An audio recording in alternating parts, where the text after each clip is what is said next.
Assalamualaikum warahmatullahi wabarakatuh. Selamat pagi Anda semuanya.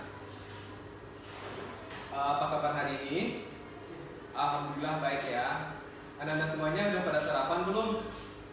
Wah, ada yang belum ya? Baik, Bapak udah kasih tahu ya. Sarapan itu penting bagi tubuh kita, terutama untuk meningkatkan konsentrasi kita dalam belajar. Baik, sebelum kita mulai, mari kita berdoa terlebih dahulu. Berdoa, mulai.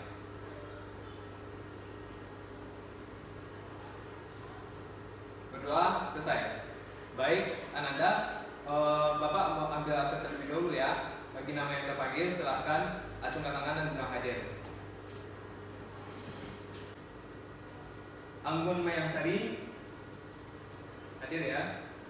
Ardian Syah Putra, hadir. Budi Kusuma Dinata, hadir ya. Putra Diningrat, hadir. Tono Supriyadi, hadir. Baik, semuanya hadir ya. Nah, Ananda, apakah masih ingat apakah masih ingat apa pelajaran kita minggu lalu? Masih ya. Nah, coba salah satu dari Ananda sebutkan apa pelajaran kita minggu lalu. Ya, silahkan Tono, sebutkan apa pelajaran kita minggu lalu. Nah, benar ya, pelajaran minggu lalu tentang lapisan bumi. Bentar ya Tono. Nah, lapisan bumi kita itu berlapis-lapis ya. Coba deh salah satu dari Ananda semuanya. Ada yang bisa menyebutkan apa saja lapisan bumi kita ini? Ya, silakan Budi. Sebutkan lapisan bumi kita ini. Benar? Benar. Ya, benar ya. Benar apa yang dikatakan Budi barusan. Lapisan bumi kita ini terdiri dari lapisan inti dalam, inti luar, mantel bumi dan kerak bumi. Nah, berarti semuanya masih ingat ya dengan pelajaran yang kita minggu lalu. Baik, Ananda semuanya. Sekarang Bapak mau bertanya nih.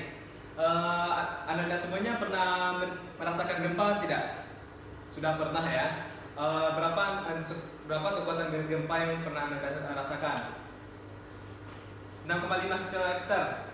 Yang lain? 3,5 skala Richter. Nah, beda-beda ya. Setiap beda-beda kekuatan gempa yang dihasilkan oleh setiap gempa. Nah, Ananda tahu tidak bagaimana gempa itu bisa terjadi? Tidak tahu? Nah, untuk hari ini kita akan mempelajari tentang itu ya. Baik, Bapak akan menjelaskan ya. Tujuan pembelajaran kita hari ini yaitu untuk mengetahui apa mekanisme dari atau proses dari terjadinya gempa bumi tersebut. Nah, selain itu kita akan mengetahui apa penyebab dari gempa bumi tersebut. Baik, kita akan pelajari satu-satu ya. Mulai dari apa itu gempa bumi, mekanisme atau prosesnya gempa bumi, jenis-jenis gempa bumi, dan penyebab-penyebab dari gempa bumi. Nah, baik Ananda, Bapak mau bertanya nih, siapa yang tahu apa itu gempa bumi? Ya, silahkan Anggun, sebutkan apa itu gempa bumi. Bencana alam. Nah, bisa jadi ya. Baik, untuk itu Bapak luruskan sedikit ya tentang apa itu gempa bumi. Nah, pintar ya Anggun. Baik, Bapak akan jelaskan apa itu gempa bumi. Sudah bisa dilihat di PPT kita. Apa itu gempa bumi? Gempa bumi adalah getaran yang merambat melalui material bumi ketika lempeng bumi bergerak atau patah. Nah, daerah lempengan yang patah itu dinamakan patahan atau sesar. Jadi sesar dibedakan menjadi beberapa bagian tergantung pada sebuah gaya yang bekerja pada lempeng tersebut. Nah, jadi sudah tahu ya apa itu gempa bumi. Baik, Bapak akan bertanya lagi. Coba ulangi lagi deh apa yang Bapak sampaikan barusan. Ya, silakan Tono, ulangi lagi apa yang Bapak sebutkan tadi.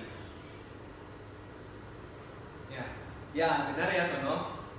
Nah, baik, semuanya sudah paham ya apa itu gempa bumi. Nah, lanjut, Bapak mau bertanya nih. Siapa yang tahu apa nama alat untuk mengukur kekuatan gempa? Ya, silakan Budi. Ya, benar ya, tepat sekali. Nama alat tersebut adalah seismograf, bisa dilihat di PPT Bapak. Ini adalah alat untuk mengukur gempa bumi. Nah, lanjut. Bapak mau bertanya nih, siapa yang tahu apa satuan dari kekuatan gempa tersebut?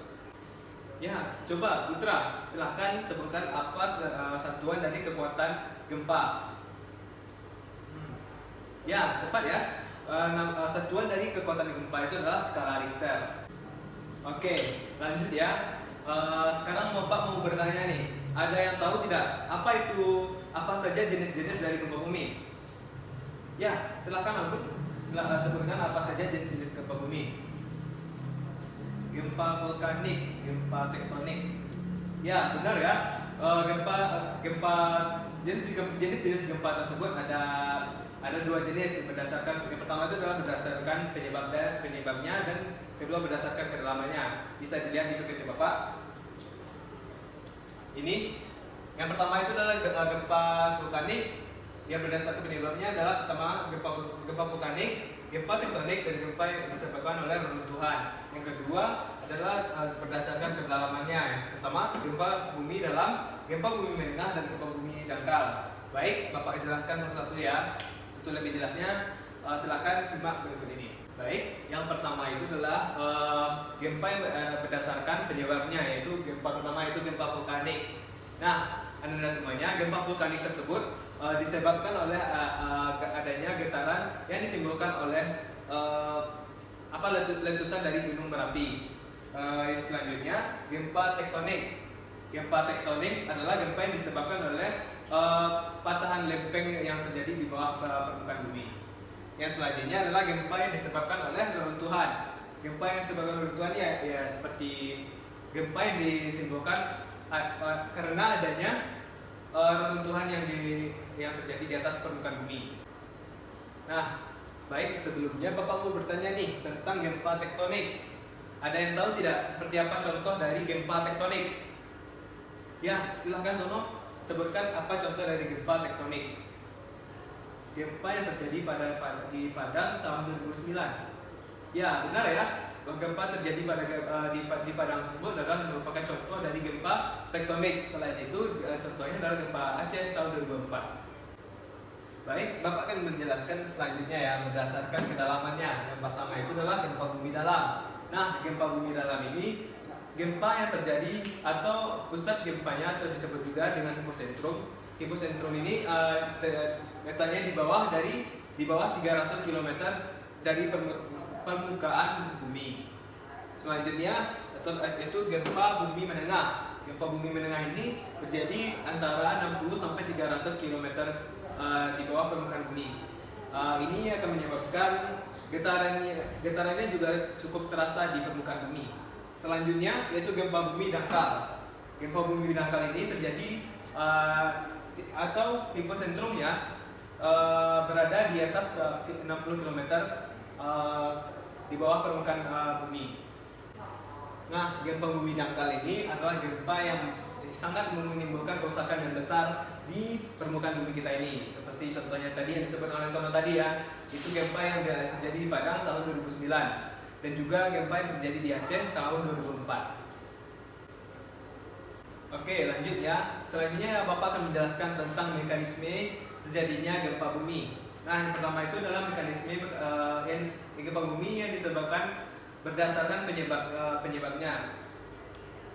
Yang pertama itu adalah gempa bumi tektonik, yaitu prosesnya itu adalah proses gempa bumi tektonik berawal dari adanya interaksi antara lempeng yang dapat menyebabkan lempengan lain akan masuk atau menyusup ke bawah yang disebut dengan subdifusi. Nah, seperti inilah yang disebabkan oleh gempa bumi tektonik.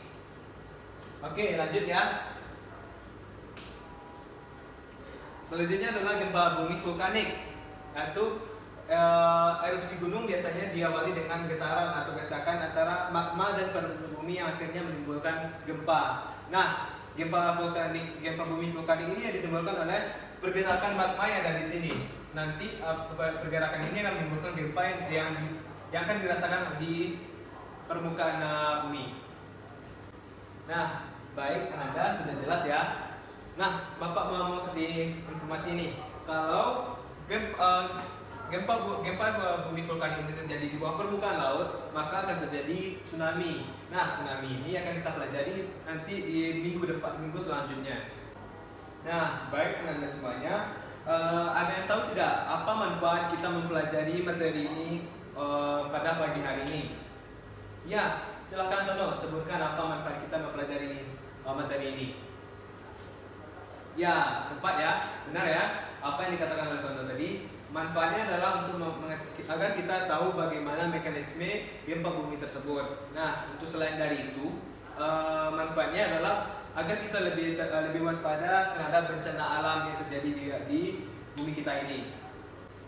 Baik, Anda semuanya, ada yang bisa tidak untuk menyimpulkan apa pelajaran kita hari ini? Yang bisa menyimpulkan akan Bapak kasih +5 ya.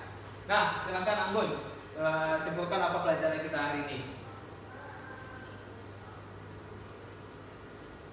Ya, tepat ya, benar ya. Apa yang disebutkan oleh Anggun barusan.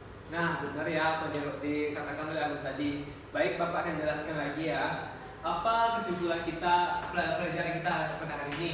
Yang pertama itu adalah gempa bumi adalah getaran yang merambat melalui material bumi ketika lempeng bumi bergerak atau patah. Yang kedua adalah alat ukur kekuatan gempa yang disebut dengan seismograf. Lalu satuannya adalah skala Richter. Yang ketiga, jenis-jenis gempa bumi ada dua. Yang pertama itu berdasarkan penyebabnya. Yang pertama yaitu gempa bumi vulkanik, gempa bumi tektonik, dan terakhir gempa bumi yang disebabkan oleh reruntuhan. Nah, selanjutnya gempa bumi yang berdasarkan kedalamannya. Yang pertama itu adalah gempa bumi dalam, yakni gempa bumi yang hiposentrumnya berada di bawah 300 km di bawah permukaan bumi.